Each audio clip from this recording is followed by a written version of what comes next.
To have our YouTube family up in here. Welcome in. So glad to have you. My name is AD Roberts, and yes, I am your success coach. And every day when we come on here and we do this live, there are two goals that we have. The first one is to create a sense of connectedness and community where we love on each other, where we support each other.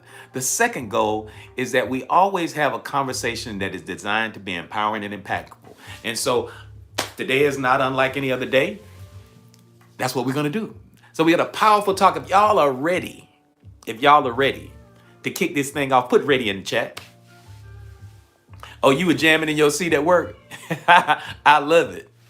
I love it. Come on up in here. I see you, Janae. Thank you. Thank you for doing what you do. I truly appreciate you. Thank you, thank you, thank you. Thank you, Amy. Thank you, Sunshine. I truly appreciate it. And so today we have, hey, Songbird, I see you up in here, superstar. Look at you. Look at Songbird. Y'all love on Songbird for me. We glad to have her back with us because she had a hiatus. She had been traveling on the road, around, kind of flying from here back up there to Chicago. But see, she's a Florida, well, she kind of Florida girl, she's actually from the Carolinas. But we have accepted her as a official Floridian. So that cold up in Chicago wasn't gonna work for her. I can tell you that right now. So we glad to have the Songbird up in here with us. Yes, yes, yes, yes, yes. All right. So today our conversation is one that is it supports where we have been, but I want to illuminate some of the things that we wrestle with, because we've been talking about becoming limitless, becoming the best version of ourselves, version of ourselves that's in alignment with our passionate purpose, with our greatest self, all of that beautiful stuff. And so many times there are blockages. Okay, great, fine wine. Thank you. Many times there are blockages that have us in lock and step, that have us out of alignment. And as you feel out of alignment, there are reasons that justify why you feel that way. And so one of the greatest things that we wrestle with is our emotions. We wrestle with our emotions because our emotions are a barometer for what's happening internally as a reflection of what's going on outside of us. And sometimes our emotional state can be debilitating. Sometimes our emotional state, has anybody ever been in a place where emotionally it just seems as if everything was going wrong? It seemed like you were not yourself. Anybody know what I'm talking about when you just don't feel yourself? You don't feel aligned. You don't feel at rest or at peace. You're not able to focus. Thank you, Janae. Thank you, Amy.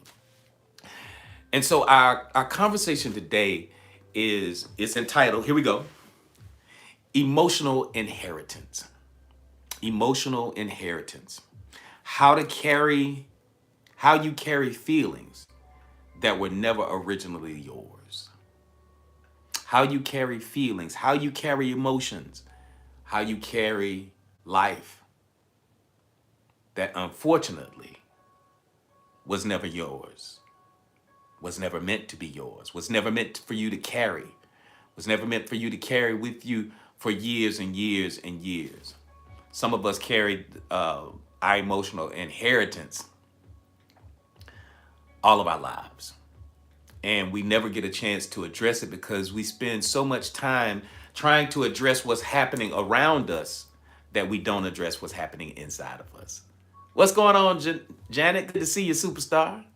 Good to see you. So glad to have you up in here. Thank you for that daily heart me. And so we're going to go ahead and kick today off. So this emotional inheritance thing is absolutely real. Emotional inheritance is real. And many of us are carrying emotional luggage that we never personally packed. I'm going to say that again. Many of us are carrying emotional luggage that we never personally packed. Now let that resonate for a second with you. Let that sink in. Does that resonate? Do those words at any level resonate with you? Emotional inheritance real. Emotional inheritance is real. It is real. It is real. And many of us are carrying emotional luggage that we never packed for ourselves. We have been taught to inherit, we've been taught that we inherit eye color, that we inherit our skin complexion, our cheekbones, our hair texture, all of that. All of that stuff. All of that stuff. We inherit last names. Yet no one warned us. No one warned us that we can also inherit fear, that we can inherit shame, that we can inherit scarcity, we can inherit lack, we can inherit pain, and we can inherit. And see, watch this. This is where people talk about, depending on the vernacular that you're speaking, people call it generational curses. Anybody ever heard that term? Anybody? Hey, Monique, good to see you in here. Anybody ever heard that term, generational curses? Anybody ever heard that before? Anybody ever been told that you act just like your grandmother, or you act just like your mother, or you act just like your father, or you act just like somebody that came before you? Anybody ever heard that? That you act just like them. You act like just like some elder in your family. You can also inherit unprocessed grief, sadness, brokenness, hurt. Because can you realize that some of this stuff is actually lodged in your cellular structure, in your DNA? In your DNA. It's not just mental. It's not just emotional. It's energetic. I'm going to say that again. It's not just emotional. It is energetic. It's energetic. It's energetic. So today we explore how to lovingly identify what was passed down unconsciously, and how to consciously choose what we will continue to carry forward. Some of these things, Janae says, my whole life I've experienced that. Some of these things that we carry forward, hopefully, if we do this right today, you will be able to leave behind some of those bags, those luggage, that luggage that you never packed, that you never intended to carry with you your entire life. So there's this profound freedom in realizing that some of our heaviest emotions were never a reflection of our weakness. Think about that for a second. Some of the heaviest emotions that you and I have ever experienced, that they were never reflections of our weakness, but echoes of someone else's wounds. Now I want you to pause for a second and allow that to sink in, because we're gonna begin to go at light speed, because we have a lot of ground to cover, because I want to hit this, because many of you may have had questions about, why am I this way? Why do I feel this way sometimes? Why do I have this heaviness in my spirit? And it wasn't yours to begin with. All right. So when you understand this, blame dissolves, and power returns. Because yes, we may, through our conversation today, yes, we're going to point to the source. Yes, we're going to extract from our life, from our journey, where the things that we wrestle with come from. But this is not about attacking. This is not about being angry at the source. It's simply about recognizing that source. Because when you recognize where you inherited most of your emotional traits, your thought processes, where you inherited this stuff, when you recognize what it is and when you understand it, blame is going to dissolve. That frustration is going to dissolve. And as it dissolves, it allows you to walk in a new sense of power and a new sense of strength, because of the understanding that you have and all of that great stuff. All right, so here it is. If you will, if y'all are ready for part one, put one in the chat. Let's go. If you are ready for part one, put one in the chat. Thank you so very much. And again, if we have any newbies in here, let us know that you're a newbie. If it, over here on TikTok or over here on YouTube with our YouTube family, if you are a newbie, if this is your first time hanging out with us, just put newbie in the chat so that we can love on you. I truly appreciate that. Hey, Glam, I see you coming up in here. Welcome in. Welcome in. So glad to have you. The hidden curriculum of the subconscious mind. The hidden curriculum of the subconscious mind. Tinky, welcome in, Tinky Man. We so glad to have you up in here. Y'all love on Tinky Man, please. Y'all love on Tinky. Thank you for being up in here. Where you from? Where you from? Anybody else? Any other newbies? Any other newbies? Just let us know that you're a newbie. Y'all love on Tinky Man. Y'all love on Tinky Man. I appreciate y'all for doing that. The subconscious mind absorbs emotional patterns. Texas, all right. Central time in the house, maybe. All right, Texas in the building. Good to have you up in here. Welcome in. Welcome in. Hopefully this is your vibe, because this might be your tribe. So here we go. The subconscious mind absorbs emotional patterns long before it understands language, before it understands logic or personal choice. Watch this again. As a baby, as a young child, we're mapping this out. This is foundational now. The subconscious mind, your young, tender subconscious mind, especially from birth up until age 7. From birth up until age 7, you are an absolute sponge, and you absorb so much of your personality. And it develops during that small time frame from birth up until 7 years of age. So your tiny little beautiful subconscious mind is a sponge, and it's absorbing things. Before you even have the words to define what that means or what's happening in your space, your subconscious mind absorbs emotional patterns long before understanding language, before you understood logic, before you could shape this thing, before you even have a personal choice in the matter. Does that make sense to anybody? Does that make sense, everybody? Does that make sense? If that makes sense to you, put yes in the chat. If it makes sense to you, put yes in the chat, because this is foundational. Because I want you to begin to see in here, you're going to see yourself as we paint this picture. Thank you, Monique. Thank you, Fine Wine. Thank you, Tinky Man. Thank you, Jabs. Thank you, Regret. I appreciate you. All right. As children, we did not just hear words. We didn't just hear words. Thank you, Glam. We absorbed tones, tension, silence, facial expressions, and energetic climates. Let's talk about it, especially those energetic climates.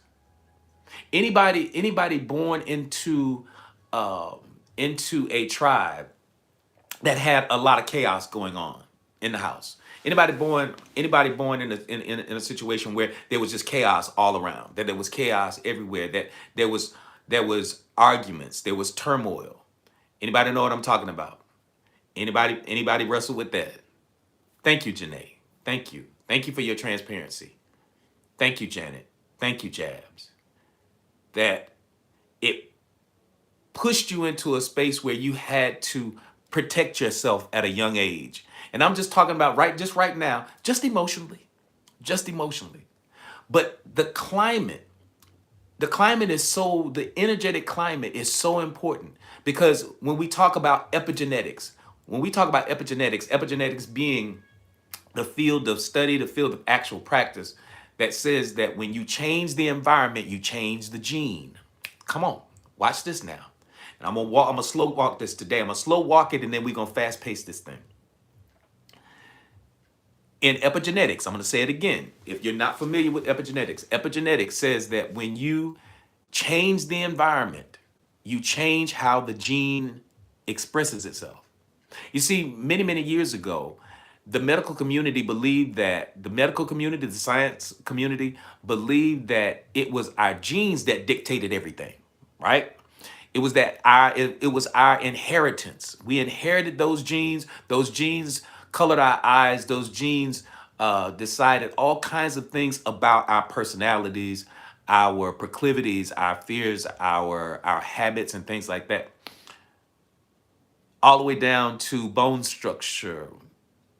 Then when you go and they start talking about when you start having illness, the first thing they want to ask you is, well, how many people in your family had high blood pressure? How many people in your family anybody have heart disease? Anybody have cancers? Anybody have? So we've all been to the doctor and they've all asked the same type questions.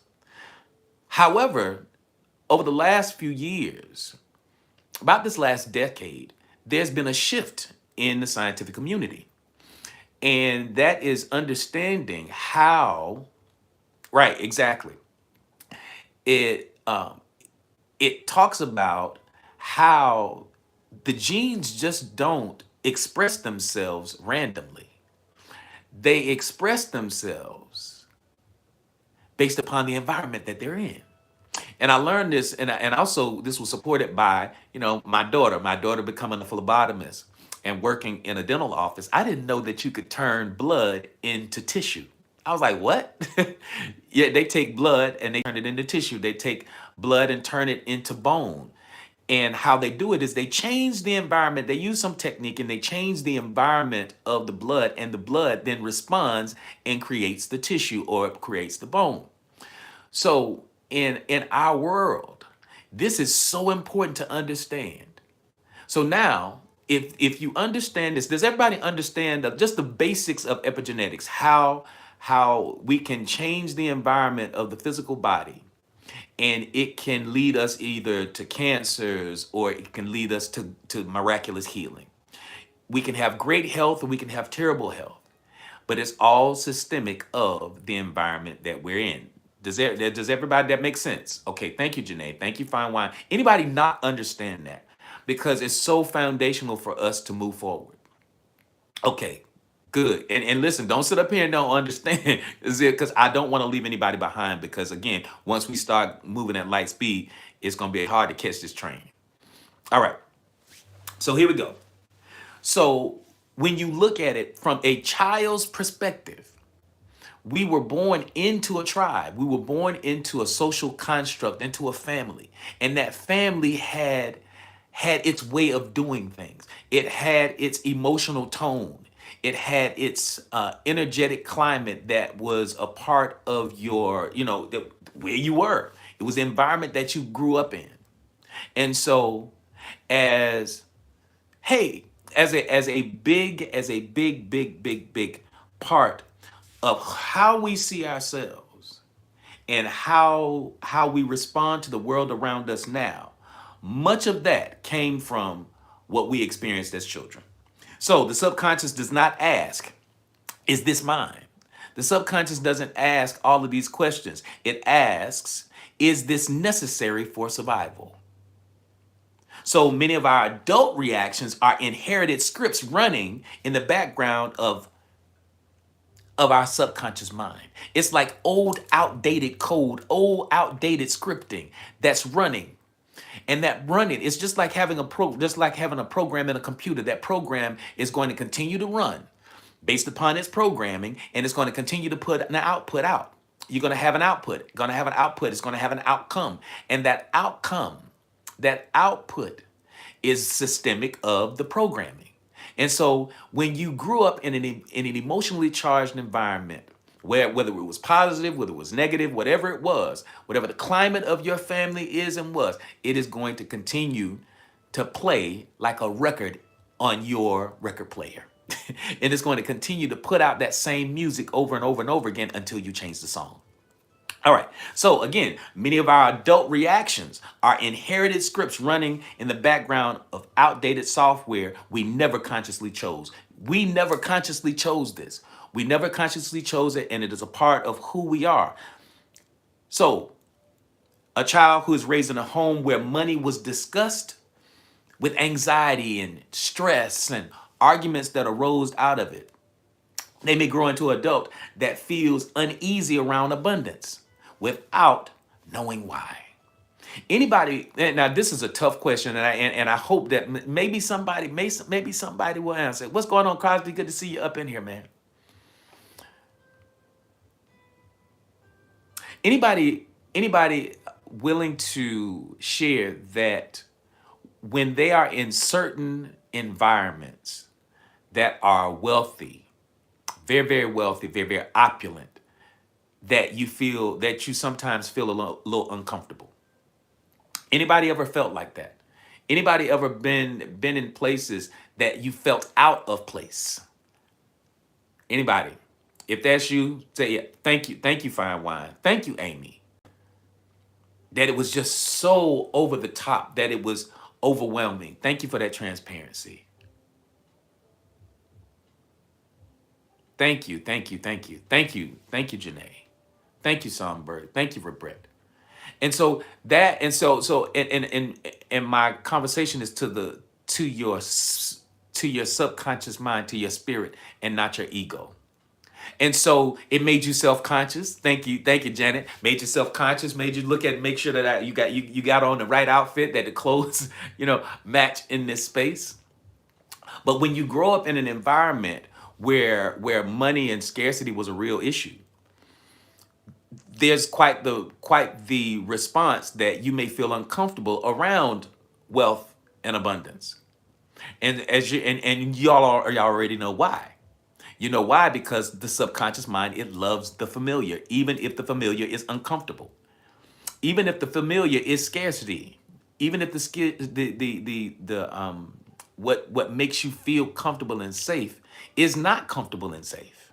We always call it the uncomfortable comfort zone, because the subconscious mind loves repetition. It loves what it's familiar with, and it sees everything that it's familiar with as safe from a subconscious perspective.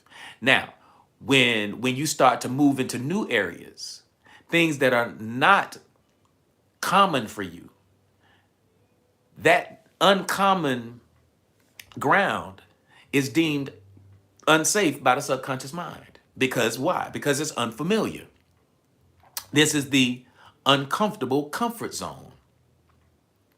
The uncomfortable comfort zone. So you see how we flipped it. It is the comfortable uncomfort zone. The comfortable uncomfort zone. And so what does that mean? And so now that you're moving it into a space that is actually comfortable, your subconscious mind doesn't see it as such. It doesn't see it as such. Thank you, G7. So again, a child raised in a home where money was discussed and anxiety may grow out. Anxiety was always a part of the matrix of that family. You may grow into an adult that feels uneasy around abundance and wealth without even knowing why. A child who watched a parent tolerate disrespect. Now watch this. This is big. This is big, especially for my ladies.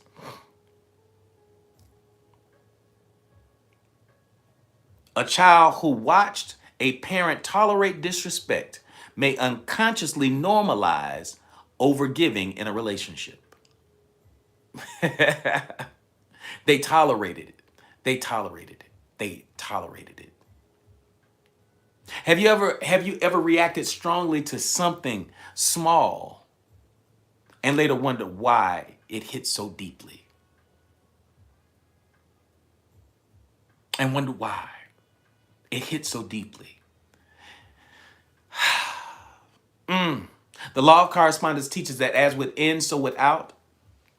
Inherited inner turmoil eventually creates outer patterns that mirror it. Good to see you, Lisa. Where you been? So all of these things. So our conversation today is the emotional inheritance. The things that you inherited. The things that you inherited. It doesn't feel good. It doesn't feel good. And as you inherited those things, let me lay this foundationally too, especially for my newbies. Come here, check this out. Remember, we live in an energetic universe. We live in an energetic universe, and this universe has a language. That language is vibrational, it's frequency. And so you may say, well, AD, where does this frequency come from? What are you talking about? Where does this language come from? It comes from, in part, from me and from you. And within us, where does it come from again? It comes from the thoughts we have, the words we speak, the actions we take, and the emotions that we experience. And so because it comes from those four things, I like to call them the protocols of alignment. And those protocols of alignment, they create a resonance. And that resonance is a frequency. It's a frequency. Ultimately, it's a frequency. And that frequency is projected out into the quantum field. The quantum field receives that frequency, that signal, and then reflects it back. It reflects it back to us as reality, as what you and I experience every single day as reality. So again, we live in an energetic universe, and this universe has a language. That language is frequency. Now, how you wind up creating, helping to co-create your existence, what you experience as reality, is based upon the thoughts you have, the words you speak, the actions you take, and the emotions that you experience. Those protocols of alignment, they're projected forward out into the quantum field. The quantum field receives it and is reflected back to you as reality. So what does that say? As in understanding from a universal perspective, the universal law of correspondence says that as within, so without, as above, so below, as it is in the east, so shall it be in the west.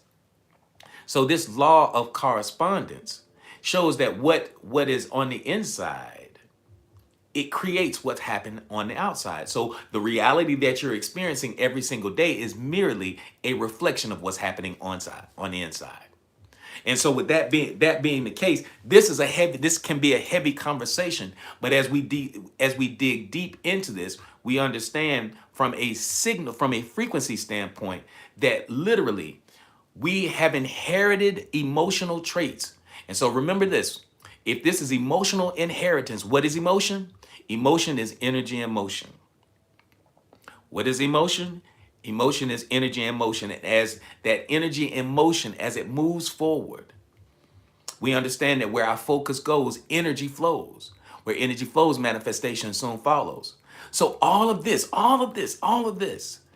this inheritance that you received, this emotional inheritance that you received, it is within you.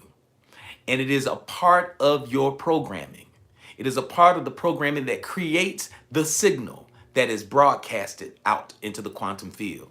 Hey, Joy, good to see you on. So every day, you and I, 24 hours a day, 365 days a year, we are literally projecting a signal, projecting that frequency, and the universe, that is the language of the universe, and the universe receives it, it understands it, and it reflects back to us based upon that thing, based upon that frequency. So here it is. The law of correspondence, it teaches that as within, so without. Inherited inner turmoil eventually creates outer patterns that mirror it.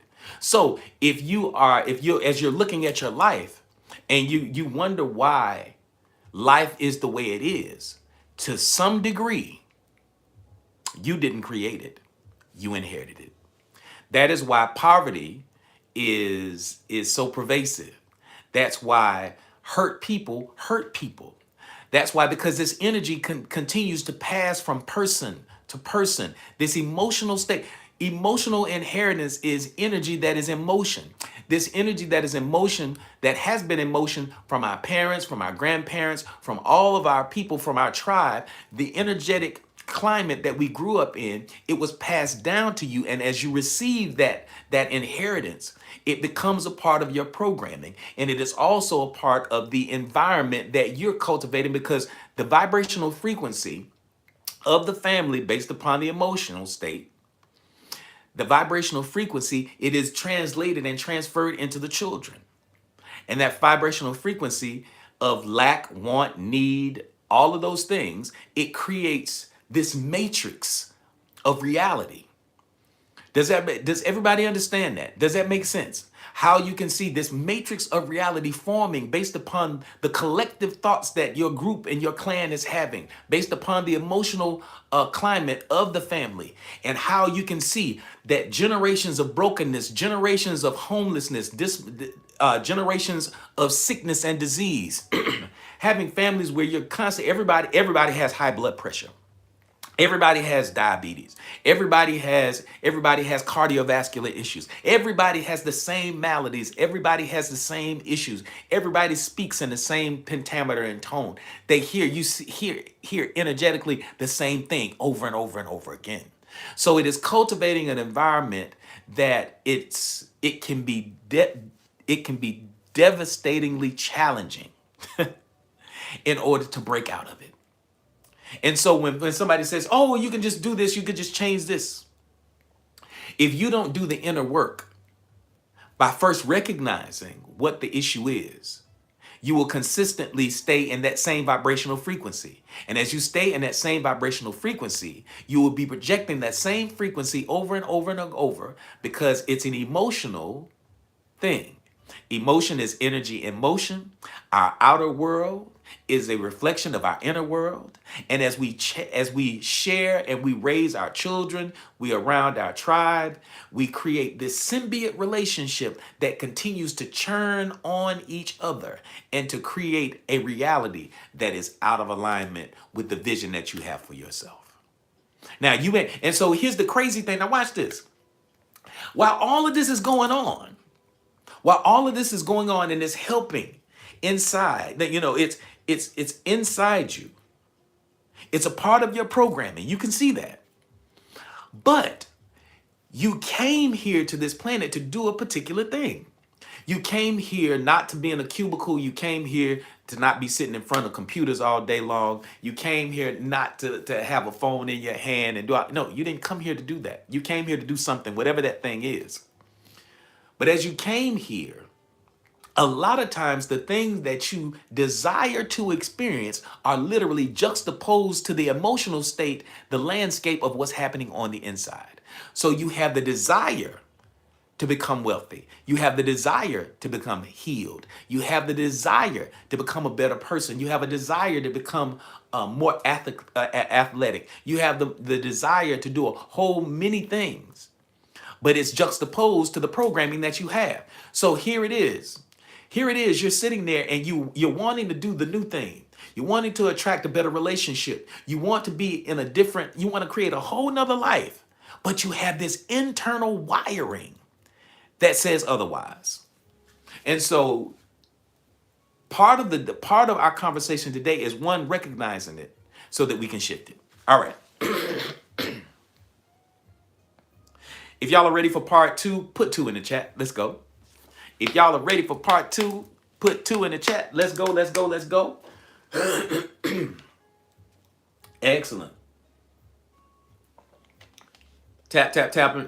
And as we do that, just remember tapping is clapping. We're already at 30,000 likes. So this is great. Let's go ahead and get that number up. We're tracking a little bit off this morning. We're tracking off a little bit today. Because typically right around this time we're at anywhere between 50 to 60K. We're about 30K off. So let's go ahead and let's tap, tap, tap away. And remember to keep connecting and loving on each other up here. All right, here we go. Generational echoes and epigenetic memory. And here's the science part. I kind of got ahead of myself, but I was excited. But here we go. Research in epigenetics shows that trauma can influence gene expression across generations.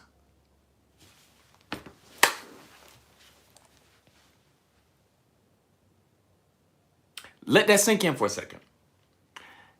Trauma, scientifically, epigenetics shows that scientifically, trauma from generations ago, 10, 20, 30, 40, 50, 60, 70, 100, 1,000 years ago, can be transferred. Research in epigenetics shows that trauma can influence gene expression across generations. Is that crazy? Think about that. And so, but here's what I love about this is what I love so much about our spiritual traditions. In the spiritual tradition of Christianity, is this new? Is this a new concept? Is it a new concept? Now, I just expressed from a scientific and epigenetic perspective what spiritual traditions have been saying for eons, that the sins of the father, come on now. Anybody know what I'm talking about? That the sins of the father fall on the son. Anybody ever heard that? That the sins of the father fall on the son. And that's not just, oh, they were a criminal, they were a bad person, so they go, come from a karma perspective. No, I'm not talking about that.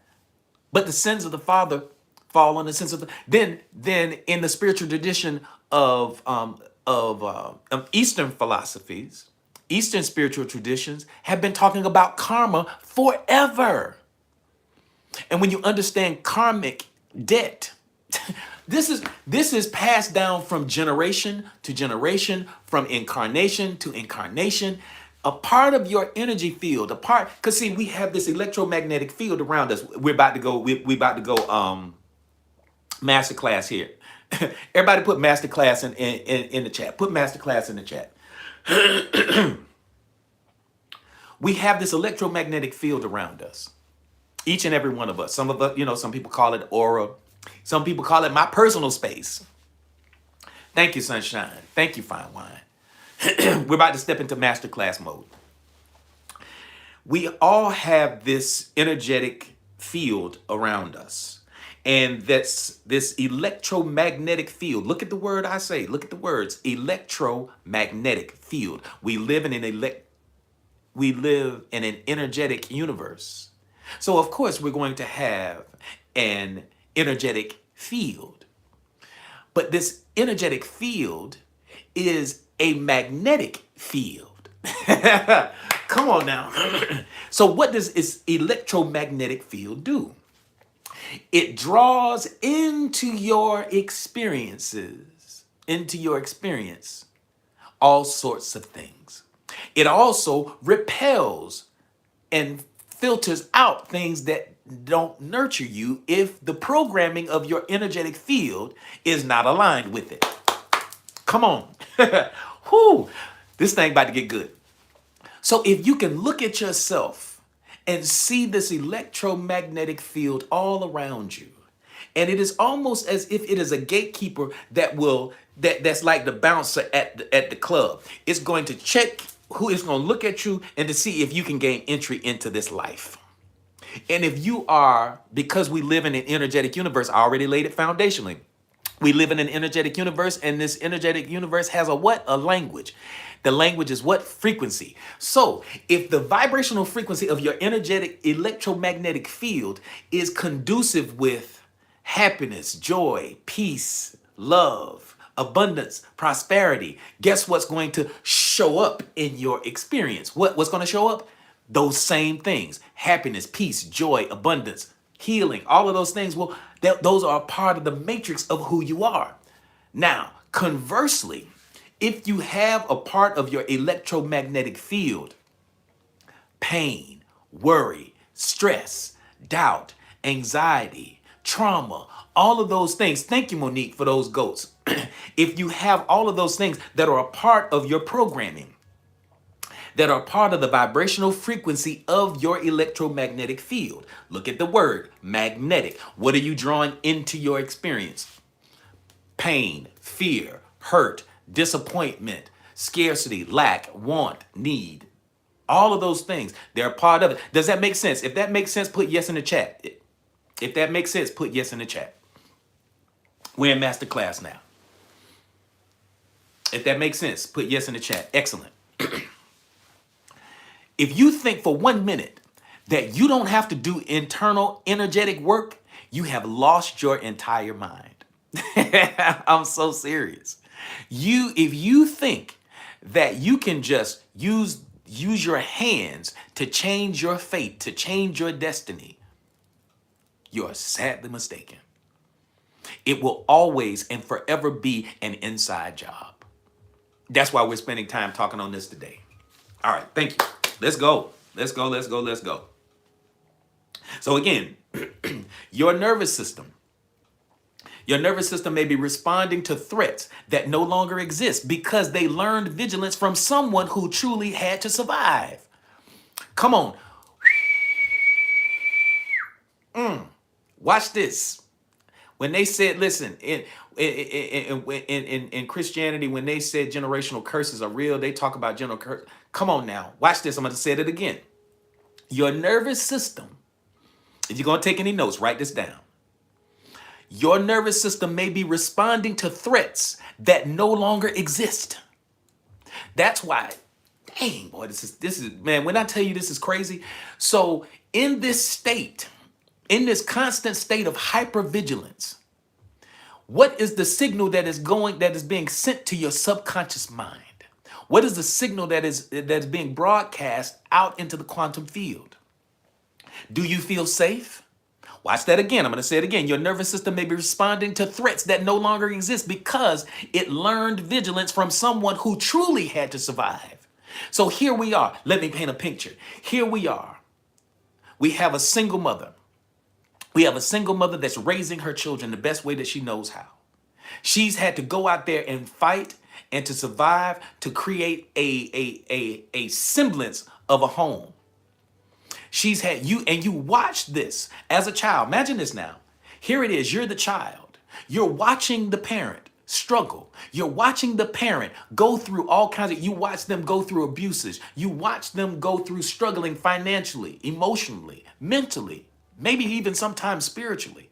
You watch these things. You watch trauma happen in your life. And see, here's a problem. Here's a problem in our community. Many times the trauma that happens in our families is never talked about. It's swept under the rug. Come on, Jay Woods, you right. Because then that's when the panic attacks and stuff start showing up and you don't even know why. You don't know why you have an issue with driving across bridges. You don't know why. Because from an epigenetic standpoint, this is a trauma that was passed down from generation to generation to generation to generation, from your grandparents to your parents and now to you. And unfortunately, sometimes we inadvertently pass it to our children. And because we don't address it, because we, when cousin Ray Ray molested the little cousin Tina, or when Uncle Nuke did the thing that he did and everybody knew that he was the P word. Everybody in the family knew that uncle was the P word. And that he had probably touched more than one. But guess what? You were told to be quiet. Unfortunately, your mother may have been told to be quiet. Your grandmother may have been told to not say anything. And so here it is. Your in your bloodline is trauma that was never even validated, let alone addressed. Does that resonate with anybody? Does anybody know what I'm talking about? If you know what I'm talking about, put yes in the chat. Your nervous system. You may never have been a victim of that type of trauma. However, you still may be the beneficiary of that type of trauma because it was passed down energetically to you.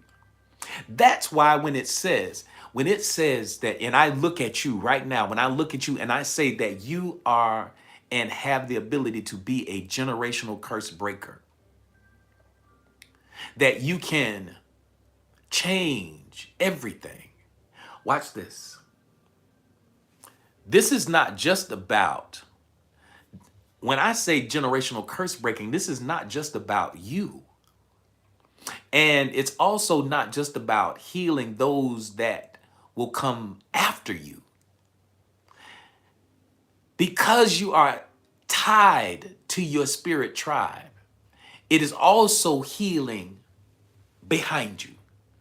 Does that make sense? That is true. That is the breaking of generational curses. That is you reprogramming the program. That's you addressing the trauma from an epigenetic standpoint because you go in and you recalibrate and reprogram yourself for safety.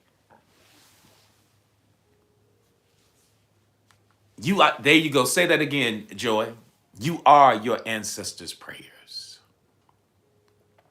You are your ancestors' prayers because you have something. And see, that's the thing.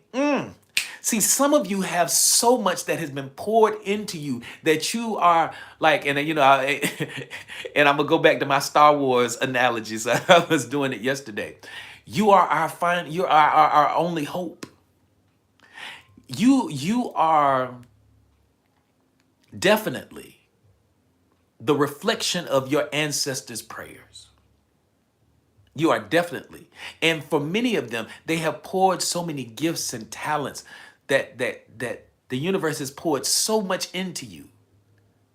But unfortunately,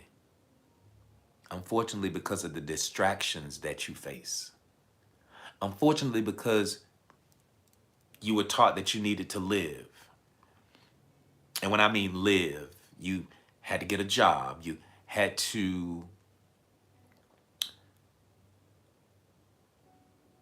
go to school, you had to do all kinds of things. And because you had to survive, that's a good word. Thank you, Janae. Because you had to survive, it kept you away from you being the reflection of your ancestors' prayers. It kept you from your ability to thrive because you were never allowed to be in alignment with the passionate purpose that you really came here for. So all around you, that's why Earth, Earth is a tough place.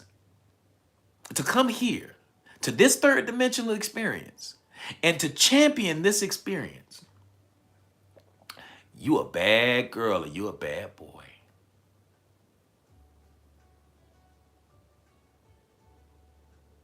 It keeps you from, there you go, Janet. It keeps you from staying present. You're always in fear of the future. You're always wrestling with the pains of the past. And you're always bringing them into the present moment, sacrificing it because that's where your true power is. And I'm not a conspiracy theorist, but I am insightful enough to understand that to a good degree, this is by design. Let that soak in for a moment. Let that soak in for a moment.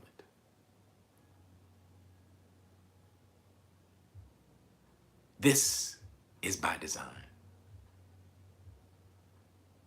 It is deep, Lisa. This conversation isn't for everybody, but it's definitely for those that are in here. I don't know if y'all can feel the heaviness right now. It's a heaviness that just came in the room. There's a certain amount of gravity to this conversation because of its emotional inheritance. And there are people, there are entities on this planet that are so diabolical,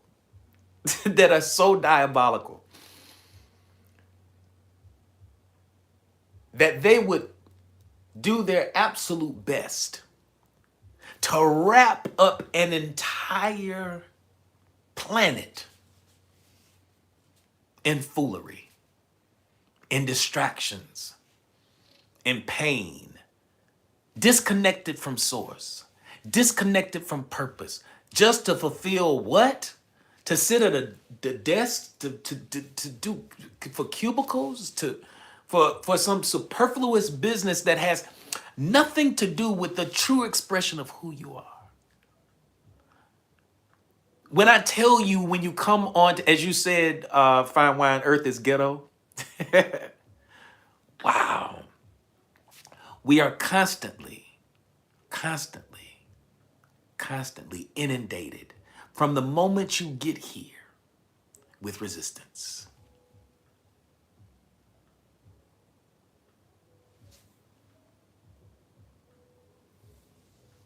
It is so important for people to heal and do inner work before having children. Oh, that's now, that's a tough conversation. Ooh, that's good, Sunshine. Sunshine 30, that's good. So it's important. It's important for us to spend time going in. All right? And because it's so important for us to spend time going in, this is what happens. This conversation is heavy, but this conversation needs to be. I feel that I've answered my mom and my aunt's prayers and not tolerated disrespect from my spouse. Come on. Listen, let's celebrate Songbird. Because if you can recognize the pains of the past, the traumas that your family members, that your elders, your ancestors had to put on their shoulders or to tuck away inside, and you literally are carrying this. It shows from a scientific perspective where epigenetically the traumas, the hurts, the pain, those things are a part of who you are.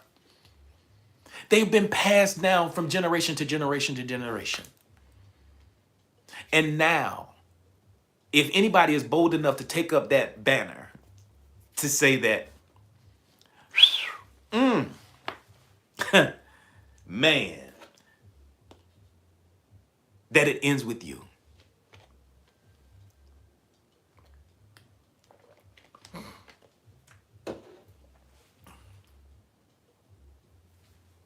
Yes, I just thought about my grandmother.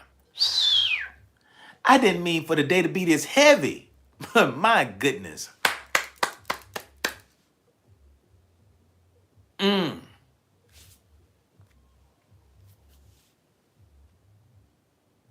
Come on, Tinky. Cycle breakers.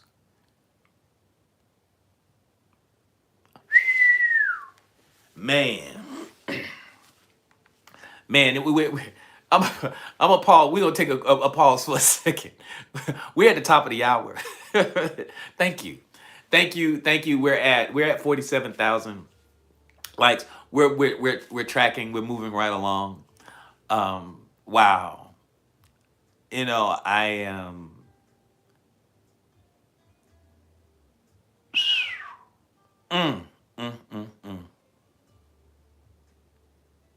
If you feel if you feel committed,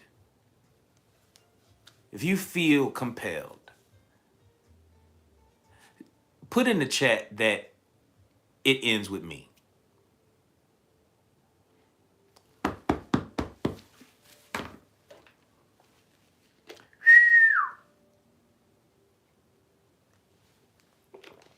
Wow.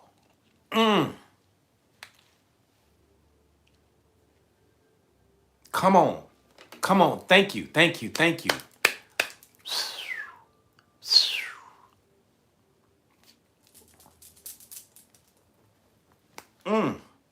I'm sorry, y'all.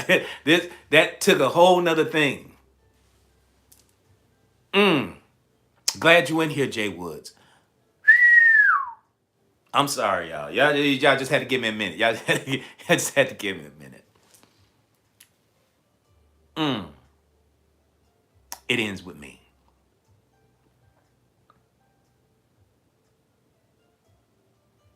This is actually these are just my notes, Sunshine. These are just my notes as I prepare. Every day I prepare our talks because I'll get excited. I have moments like this and I get pulled away and then I'm like, what was I talking about?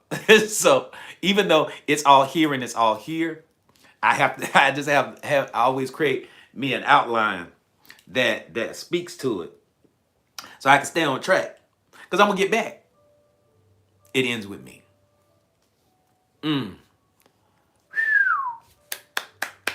Listen, let me put this out here. You guys, man, listen. Wow.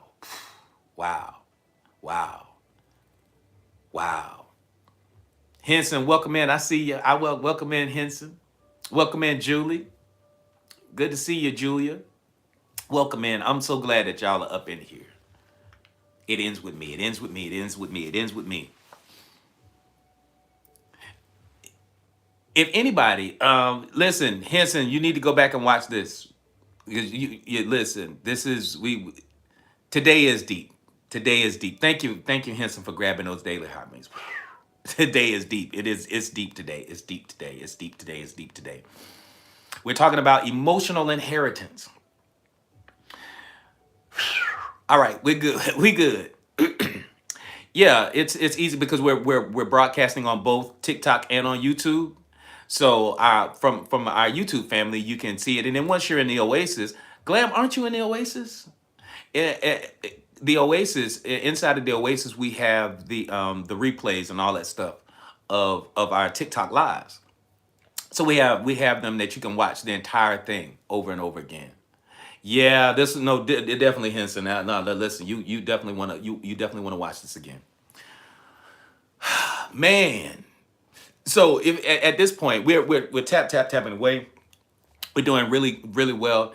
I want to invite you guys to continue to come back here. We're here every day, Monday through Thursday, from 12 to 2.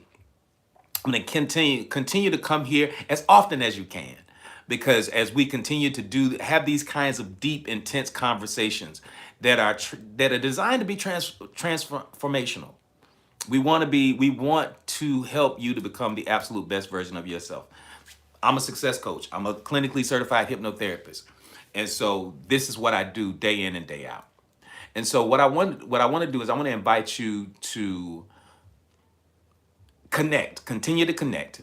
Come here to this live again. That's 12 to 2 Eastern Standard Time every day, Monday through Thursday. If this is your vibe, this might be your tribe. So I'll also invite you. The next level of engagement is to become a part of the Oasis. The Oasis is our channel on Discord. That's it. We have this cool channel on Discord, and inside of our Discord, we have the Monday morning meditations. Every Monday morning at 9 a.m. we have a Monday morning meditation where we set our intentions for the week. We have our pre-recorded hypnosis sessions. We have pre-recorded guided meditations. We have the copy of my very first book in there that I give away. There's so many different resources. We have a women's safe space where women can come in and they have, conversations like this. And it's curated by none other than our own Janae. Janae is one of our moderators. Janae is our moderator here on TikTok and on YouTube, but she focuses on YouTube mostly. But she has curated some wonderful content in there for the ladies. So y'all definitely get in there and be a part of that wonderful discussion that she's curating. And so if that fits, come on in. And how you get involved in the Oasis is simply by clicking on this picture, this good looking guy right here. And when you click on that picture right here on TikTok, you literally you can become a super fan. And as you become a super fan, TikTok will send an invitation for you to join the Oasis automatically. That's one of the benefits of being a super fan. Now, if you say, hey, AD, I'm having some technical difficulties or some financial difficulties, we will help you get in there. We will help you get into the Oasis, whether you message me or whether you message Fine Wine, Janae, or Mimi. Mimi is out. She's out somewhere, probably enjoying her birthday. Hopefully she'll stop by so that we can love on her for her birthday. The next thing, after you connect with the Oasis, the highest level of engagement is becoming a member of the Oasis Mind Spa. And in the Oasis Mind Spa, you can you have either worked with me one-on-one, or you have been a part of one of our virtual hypnosis experiences. And so I'm going to put this up here now. If there's anybody in here that wants to really recalibrate their subconscious mind to step up their experience, because remember, 95% of what we experience as reality is systemic of the subconscious mind.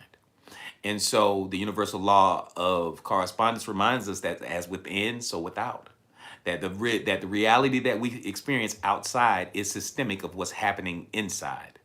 And in this energetic universe, we have to change our internal narrative and internal dialogue in order to create something fresh and new. If you are really serious about taking your life to the place where you have seen in your mind, actually, actually living it with no ifs, no ands, no buts about it. I'm going to invite you, I'm going to put this right here, right now. I'm going to invite you to go ahead and fill this out if you want to work with me one-on-one, or and put this down. This form is going to stay here for a moment. It's going to be up here just for another 15, 20 seconds. But go ahead and fill that out. If you want to work with me one-on-one, excellent, perfect. But only if you're serious.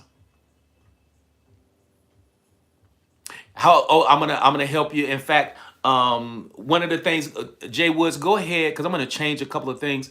Jay Woods, you can go, you can fill that, just fill that part out, and we'll be in contact with you with that information.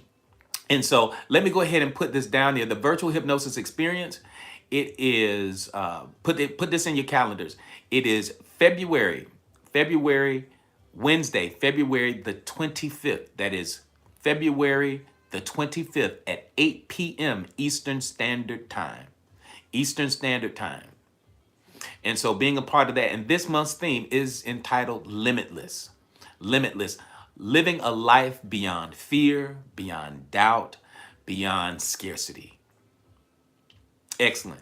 So it's if you want to be a part of it. So, and if once that little banner goes away, to work with me one-on-one, to find out more information about the virtual hypnosis experience, all you have to do is to click right there. There's this orange little thing, this orange little check. It looks like a little arrow. It's not a check, but an arrow. All you have to do is you click on that, and you can become get the information that you need to do the one-on-one with me, to work one-on-one with me, or to get information on the virtual hypnosis experience. All right, excellent. I'm gonna do this, and then we're gonna move on. If any part of this conversation has resonated with you at any true and meaningful level, to a good degree, it comes out of my conversation that of Cracking the Abundance Code. Cracking the Abundance Code is a book that I authored not too long ago, and it is a powerful treatise on how you step into your wealthy identity. Just that simple. This is a book that is designed for you to become more in alignment with the wealthy version of yourself. You see, many of you are already doing the right work. You're doing the work. You're doing the thing. You're doing what needs to be done. You really, really are. And so as you do that thing, as you got your journals, your scripting, and you're doing your meditations, you got your vision boards and all of those things, as you have those things, but you haven't seen the manifestation of it. Typically, the reason why you haven't seen the manifestation of the abundance showing up in your life, because we laid the foundation that all of this stuff is vibrational, it's frequency, right? The frequency that you're emitting it's an inside job. And so unfortunately, many of us wrestle with limiting beliefs. And so when I've been working with my clients for years and years and years, and some of the same strategies that I use with my clients to help them to get beyond their limiting beliefs, I pour into this book. And so people pay me thousands and thousands and thousands of dollars to work with them, my C-suite executive, my professional athletes, the people that I work with on a regular basis. You can grab what they received for $15. And so inside of this book, real quick, and then we're going to get back in our conversation, the very first chapter is on limiting beliefs and understanding and how to identify what limiting beliefs you're holding on to that are keeping you in vibrational disharmony with the abundance that you would normally attract into your space. The second chapter is, once you address those limiting beliefs, how you quantum leap into your wealthy identity. And so this part right here is definitely transformative. It's definitely transformative. And then in the very beginning of the book, I have a 21-day roadmap to cracking the abundance. And this roadmap is not a challenge or anything like that. It is literally like having me. It's like having coach with you every single day, step by step, day by day, moment by moment, telling you what you need to do. So as you grab your copy of Cracking the Abundance Code, I'm going to sign it. I'm going to ship this bad boy out to you. And it is going to be an absolute life changer. So go ahead and grab your copy. I'm going to put your name in here. I'm going to personalize it. And I'm also going to put a little gift in there, and we'll ship it out to you immediately. So thank y'all so much for grabbing that. I'm going to go ahead and unpin this, and I'm going to continue with our conversation. Let's do this. Here we go. And let me unpin that and remove it from the live. Excellent. Let me do that. Excellent. Let me remove that piece there too. All right. Let's go. Let's go. Let's go. Let's go. So we were talking about our nervous system. We're talking about our nervous system. Our nervous system may be responding to threats that no longer exist. A grandparent who lived through poverty may have encoded scarcity thinking, and it trickled down into chronic overworking. Think about that for a second. There's a reason why. The baby boomers and some of the Gen Xers work the way they do. We believe that at our core, that the life that we live and experience is based upon the work that we put forth. Anybody taught that? Anybody taught that the world that we live in, that our success, it is based upon what we do, how we force and make things happen, how it's our hard work and how we're focused on those things, and that this generation doesn't understand what hard work is when we start talking about the Gen Zs and the millennials. We start talking about that, and they don't understand, what it takes, because I had to walk to school. I had to walk to school in the snow right here in Florida. Right here in Florida, I had to walk to school in the snow. Oh man, y'all got it easy. All of those things, those anthems that we continue to propagate and promote within ourselves, our community, and in our family. But unfortunately, we were wrong. Well, I know him, like some of y'all like, what do you mean, AD? We were wrong. No, it's not. There was this balance that we missed. We didn't realize that it was more so this than this. It was more so this than this and this, and what we can do and how strong we are and how hard we work. No, because we live in an energetic universe. And because we live in an energetic universe, the universe has a language, and that language is frequency. It also has laws, like the universal law of correspondence. It has the universal law of reciprocity. It has the universal law of least effort. These are laws that we never knew anything about. So it's a whole lot more to it than what we were taught. But a grandparent who lived through poverty may have encoded scarcity thinking that trickled down into chronic overworking. A lineage shaped by war may produce descendants who struggle with hypervigilance and control over everything in their space. What fears do you carry that seem older than your own lived experiences? What fears do you hold now? What fears do you hold? What fears do you hold? What fears do you hold? Anybody willing to share? What fears are you holding? Thank you, Monique. Thank you for those lightning bolts, because I teach a lot better when I see them in them. I do. What fears are you holding? Thank you, Fine Wine, for those Oasis stickers. Thank you, A-Town. Failure, success. Come on. What else? What other fears do you think you may have inherited? Being enough. Thank you, Janae. Thank you. Thank you for that transparency. Anybody else? Anybody else? Rejection.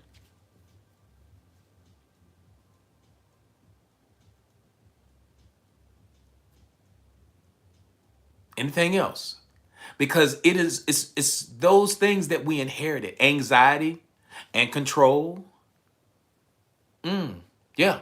These are, and I'm talking about not things that Not things that you had an experience and it created that fear in you. No, it's just that just kind of innate thing that you have going on, where the tribe that you're around, the community that you're connected to, the family. Wushu says being alone. Songbird says shields up with men, unhealthy ones. Okay, good. Good. Thank you. Thank y'all. Thank y'all for your transparency. Because those fears are absolutely real.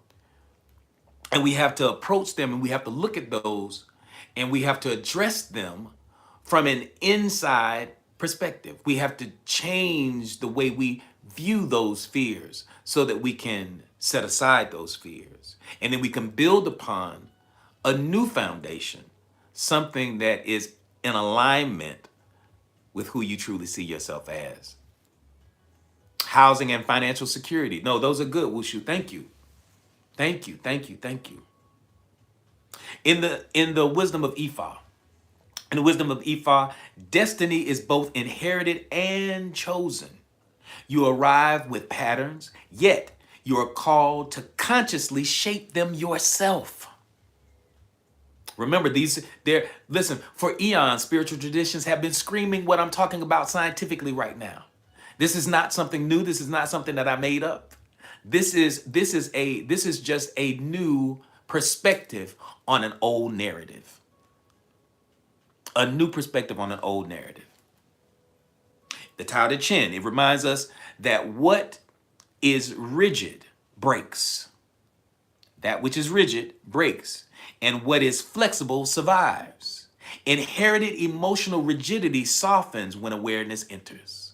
Many of us inherited that rigidity. Many of us inherited toughness. Many of us inherited being independent. I'm a strong, independent guy. I'm a strong, independent woman. I don't need anybody. Those are truly trauma responses, actually, because we all need somebody. We all need something. But that's how we show up.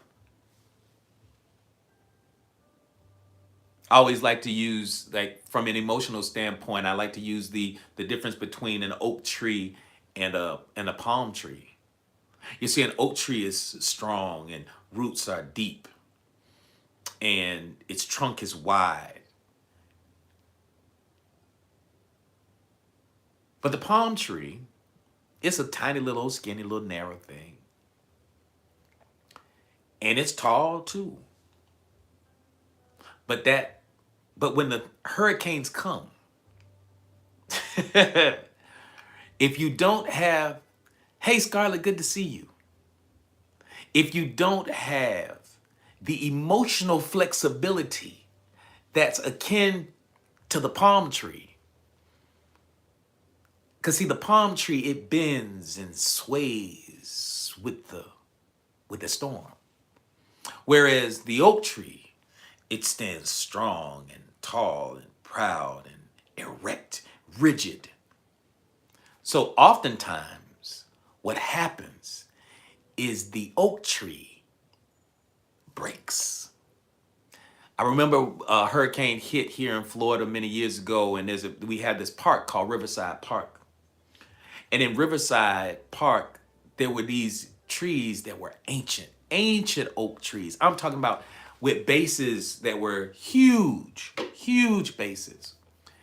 And after the hurricane, after that storm passed, we went out, looked at the aftermath, and a large number of these trees that had been standing for hundreds of years, done.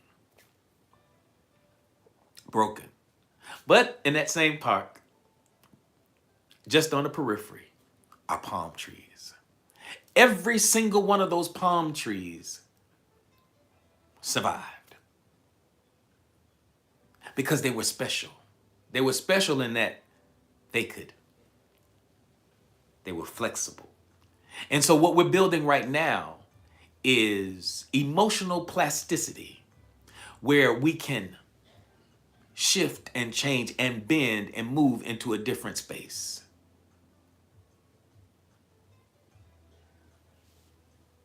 Oh, listen, you're in the right place.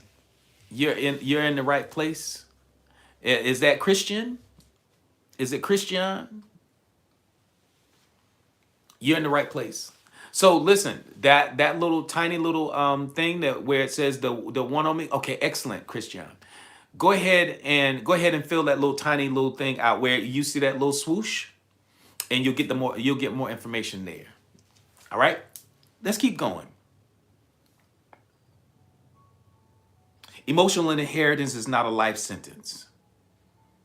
It's just a starting point. If y'all are ready for part 3, put 3 in the chat. If y'all are ready for part 3, put 3 in the chat. Put 3 in the chat. Let's go. Let's go. And I'm going to tell you, Janae, you are enough. And as we do that, listen. Oh, man, listen, I got some great news I want to share. Oh, can I share it, Janae? Can I share it, Janae? Oh, I want to share it. I'm going to share it in a minute. I'm going to share it in a minute. I'm going to share it in a minute. The emotional family business. Every family has emotional business model that governs how love. Watch this now.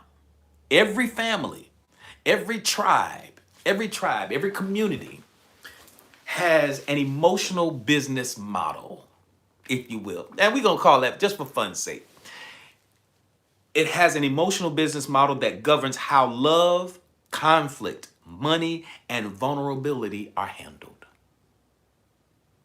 Every family, every family has a model of how it engages, how each person engages one another.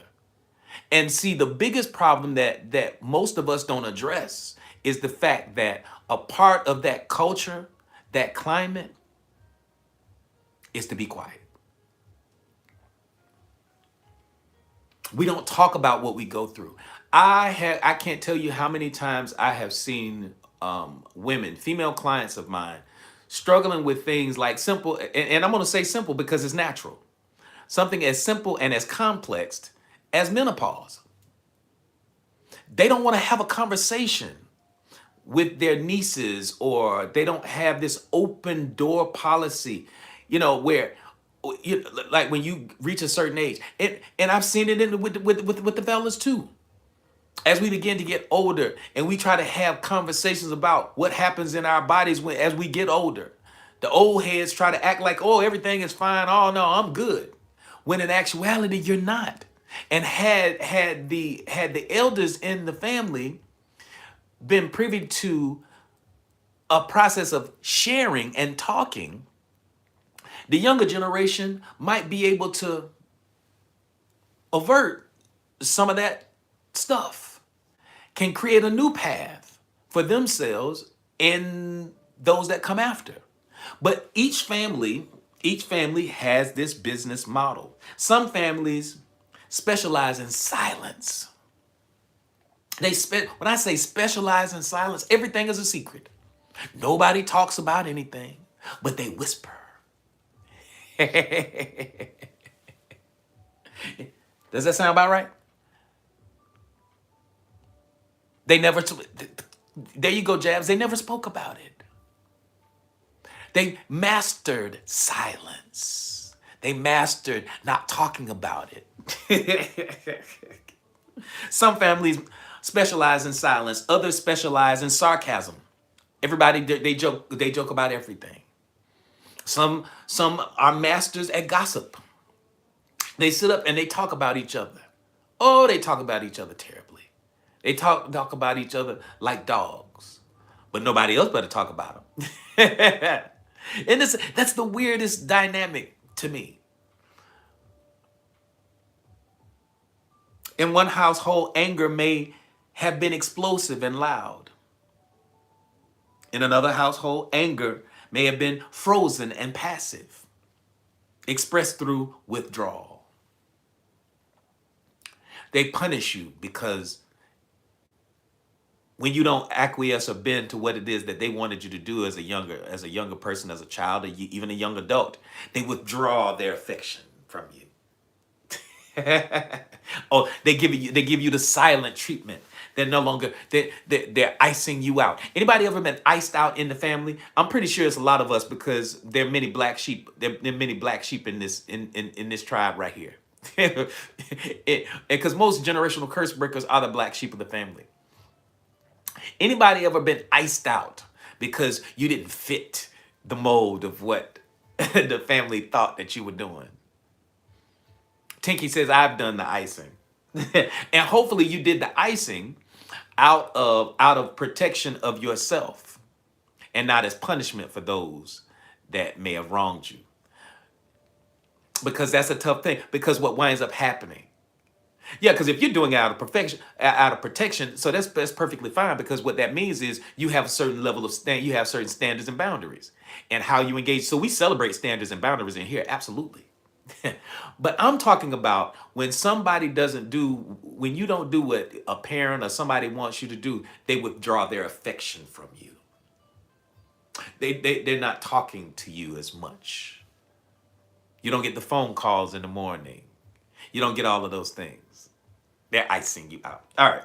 But that's a part of it. What was the unspoken emotional rule book in your home growing up?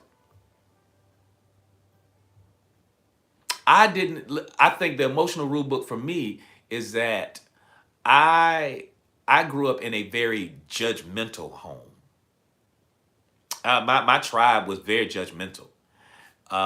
They were very intelligent. They were academicians. They were teachers. People had their, my grandparents, they had their master's degrees. Some, I have some family members with doctorate degrees. My father had his doctorate degree because he practiced law for 30 years. He was an attorney. So they had these very strong ideas about life. And they could be very, very judgmental.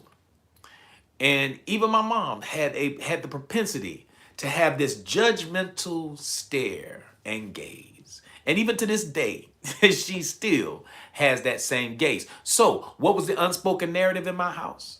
The unspoken narrative was like, if I anticipated that something that I was going to do or say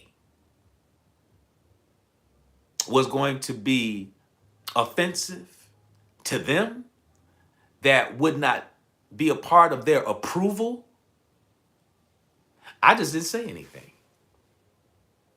I didn't address it. I didn't tell them. I just did what I wanted to do because I knew what came along with it. Now, that is a trauma response. I'm willing to admit that was a trauma response. Anybody had that kind of situation going on because that was the culture in your house. That was the narrative in your family. That's what they did. Thank you, Scarlett. Thank you, Scarlett, for the roses. That was the narrative in my house. What was the unspoken rule book in your house? And so these are the things that these tools that you need to use to analyze what's been happening in your space, what's been happening in your life, because as you analyze those things, you can get better insight as to how you heal yourself. Does that make sense? All right, let's keep going. The subconscious mind equates familiarity with safety, even if that familiarity is dysfunctional. That's the first time I used that word in that context. Wow.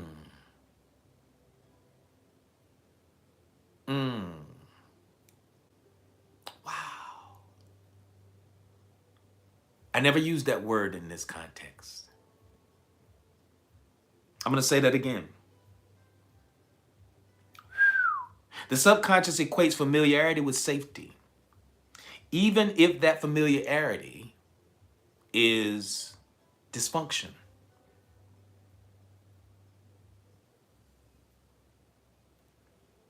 Because the subconscious mind loves the familiar. And because the subconscious mind loves the familiar, it sees the familiar as safe.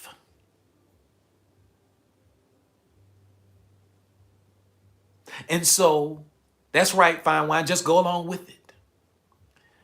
Thank you, Monique. Thank you, Monique, for those goats. Dysfunction. Dysfunction. I've seen some dysfunction in my life. I've seen the dysfunction. And what I mean by that, not so much in my personal, but I have witnessed things that the the things that are part of the human experience can be debilitating. A part, thank you, A-Town. It can be absolutely debilitating. But we accept it as normal. We accept it as normal. We accept it as normal. Because the subconscious mind loves the familiar. And even if the familiar is dysfunctional, it's okay. The Bhagavad Gita teaches of acting according to one's higher nature rather than inherited conditioning. Man, come on. In the Bhagavad Gita, it teaches literally, you should be acting according to your higher nature rather than the inherited conditioning. We are invited to rise beyond unconscious patterns and conditioning. Instead of surviving through it, we need to heal from it and reinvent ourselves. Man, this is big. I didn't intend for a conversation today to be this heavy. I didn't know it was going to be this heavy, y'all. I promise you I didn't know it was going to be heavy. Awareness of inherited patterns marks the beginning of spiritual adulthood. Growing, becoming, thriving. Did I just see the birthday girl come up in here? Is that Mimi coming up in here? Mimi has been out enjoying her birthday. Listen, y'all, let's celebrate. Thank you for the lightness coming in here. We need a little lightness in here because it's been a heavy day. It's been a great day, but it's been a heavy day. Listen, Mimi, it's your birthday. Can everybody just love on Mimi for a hot second? Yeah, she in her soft life. She in her soft life. She's probably taking a nap. Listen, y'all love on Mimi. It's her birthday. And we're gonna celebrate your birthday. We're gonna celebrate in just a second. Thank y'all so much. We're gonna celebrate. We gotta put our songs on. Mimi is one of our moderators, y'all, especially for our newbies. So thank you so much. Thank y'all for loving on Mimi, because we love some Mimi. We love you, Mimi. Yes, we do. All right, good. Excellent. Y'all are absolutely spectacular. Thank you. That's why I love that. That's why I love this group of people. And what we're building here on our YouTube family and right here on TikTok. I love y'all so much in the Oasis, because when I tell you y'all know how to show up and show love for everybody, I truly appreciate it. You guys are absolutely spectacular. Thank y'all so much for loving on Mimi like that.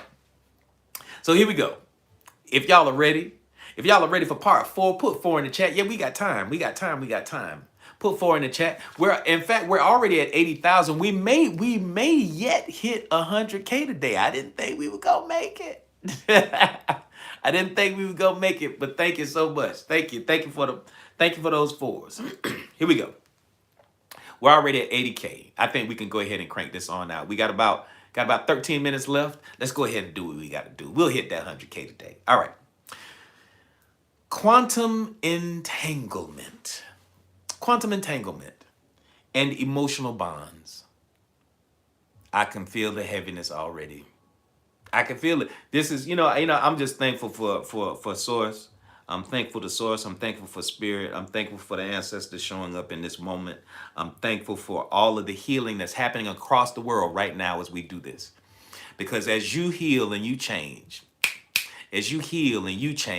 and you break those generational cycles of emotional dumping, that negative emotional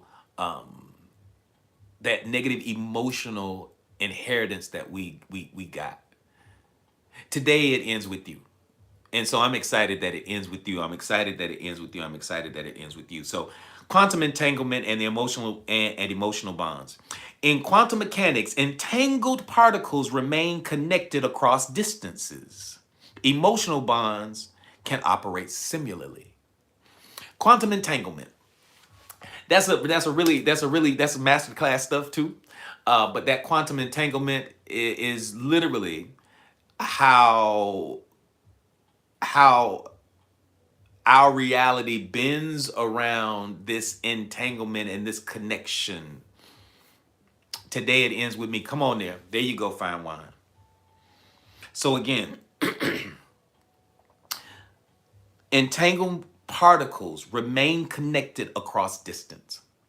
And so emotional bonds, it operates the same way. You may feel guilt for outgrowing a parent's worldview because at a subconscious level, you equate evolution with betrayal. Pause right here. This is big for so many of us. This was me because as I began to, because I was raised in a very straightforward Southern Baptist Christian environment. You know, my grandfather was the chairman of the deacon board at the church. My mother ultimately wound up being a licensed and ordained minister. Yeah, I got a bunch of all of that in my space, right? I got all of that in my space. But as I began to open myself up and to study more and to ask questions about life I was curious about quantum mechanics. I was curious about universal law. I was curious about other spiritual traditions. But I was born into the very narrow perspective, a very narrow perspective coded by Christian culture, by Christian spiritual traditions. And unfortunately, sometimes it could be a very myopic view. Anybody understand what I'm talking about? Anybody have that same journey? Because as in this moment, and see, here's the thing: you may have felt, and I felt this for a moment in my young years, because I was introduced to my first outside of Christianity was Islam. I was introduced to it. I was 17, 18 years old, and I was off in college. And it resonated. I was like, "Oh, this is cool. This is cool. I like this. This is very, very different, but it's also very, very similar." And so it offered a different worldview. Then I was introduced to Hinduism and Taoism, and then Buddhism, and then I was introduced to Rastafarianism, and then I was introduced to Taoism, and then all of these isms all across the planet. I studied as a very, very young man. And I saw so much power in that I understood those different. I saw the connection, the entanglement, because even though these spiritual traditions in some ways are juxtaposed to one another, usually by human intent, however, there's this beautiful golden thread that winds up through all of them. But watch this. Has anybody ever felt guilty for expanding and growing beyond the narrow perspective that you were born into?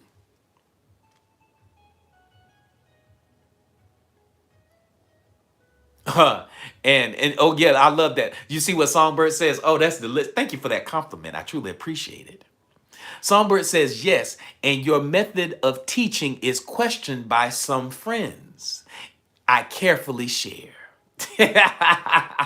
I love it. I love it because I like to say that I'm a spiritual polyglot. And when I say a polyglot is a person who can speak multiple languages. And so there you can say the same thing in different languages. Now sometimes things get lost in translation. But the problem is with with many people is that, and it's natural. And see, Songbird, let me share this with you. It is natural to have cognitive dissonance for a lot of people. For a lot of people, they identify so solidly with their spiritual tradition. that anything outside of that spiritual tradition is evil, it is wrong, and it is terrible. And because of that, and here's the real reason why I teach it every day. People that are, as you're moving into new areas and you're introduced to that which is unfamiliar, what do I teach you? From a subconscious perspective, they don't feel safe with what I say. They don't feel safe with what you purport because what you're offering them is outside of the scope of their norm. And anything that is outside of the norm and is new is considered what? Unsafe by the subconscious mind. So we understand the cognitive dissonance. We understand that somebody be like, whoa, hold on, AD, you around here talking about Ephah. What is that? Do a little research. Oh, you want to talk about you talking about that? Let me get off of this. You talking about hypnosis? That's the devil. Anybody, anybody ever been accused of going to hell because you started looking outside of the spiritual tradition that you were born into? Just for understanding and clarity. Anybody else going? Anybody else? You going to hell? Mimi said, "Yup, there she goes." She, what's that around your? What's that around his neck? I love it. Thank you, Fine Wine. Anybody know what I'm talking about? Oh God, I know that was the narrative. That was the narrative for me. That was the narrative for me. Oh gosh. And so one of the gifts that I've been given is the ability to speak different languages. I can speak to any spiritual tradition and articulate the same articulate the same scientific benefit based on your vernacular. So just wherever you are, just I'm gonna speak to you.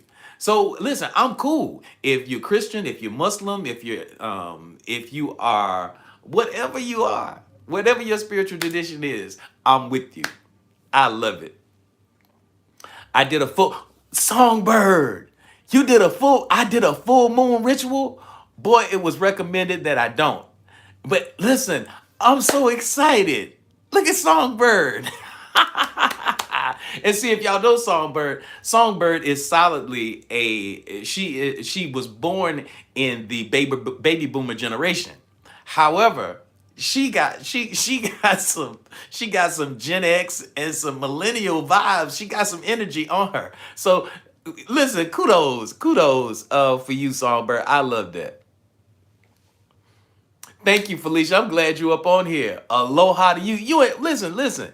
You are you in Hawaii or what?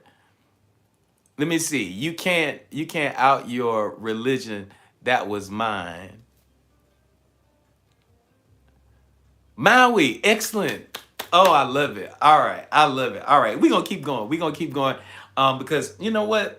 This is, you know what? It's right here. We're at the top of the hour, and I don't want to go because see, this section is really, really sciencey, and this is real, real deep. Can I put a pin in this? Can I put a pause in this right here, and we come back tomorrow? Can I put a pause in this and we come back tomorrow and address and we wrap this up? Because tomorrow is our Friday. Can we do that if that's okay? And in that way, all right. Thank you, Sunshine. Thank you, Sunshine. I truly appreciate that. Thank you, Fine Wine. So that, that way we can party a little bit and we can celebrate our good people. So I'm gonna go ahead and I'm gonna pin this, and we're gonna start here tomorrow. Thank y'all for being on. So listen, don't go anywhere yet. Don't go anywhere yet. We getting ready to celebrate birthdays around here. We're gonna celebrate Mimi, cause yeah, we are here 12 p.m. Eastern Standard Time. That's 12 p.m. every day, Monday through Thursday, Eastern Standard Time. And for those that you are interested in the virtual hypnosis experience, those of you who are interested in working with me one-on-one, Don't forget, all you have to do, the notice is already pinned down there at the bottom. All you have to do is that. Listen, y'all not tired of putting them TikTok coin things in here every day. Y'all not tired. Y'all don't have nothing else better to do. All right. So listen, we're gonna go ahead and do it and kick our after party off. I'm excited. I'm excited. I'm excited. And we're gonna go ahead and release our YouTube family. Thank you so much. I truly appreciate you. Thank you, Janae, for doing what you do. You are absolutely loved and appreciated. Thank you. Thank you. Thank you. Thank you all our YouTube family. We'll be back tomorrow. And we hit 100K. That's good. That's good. That's good. So thank you so much. And so we gonna we're gonna do our after party. TikTok family, don't go anywhere. We're going to release our YouTube family because we about to put our jams on and all that kind of stuff. So thank you so much. Much love. I'll see you guys back here for part 2 of this amazing conversation at 12 p.m. Eastern Standard Time tomorrow. All right.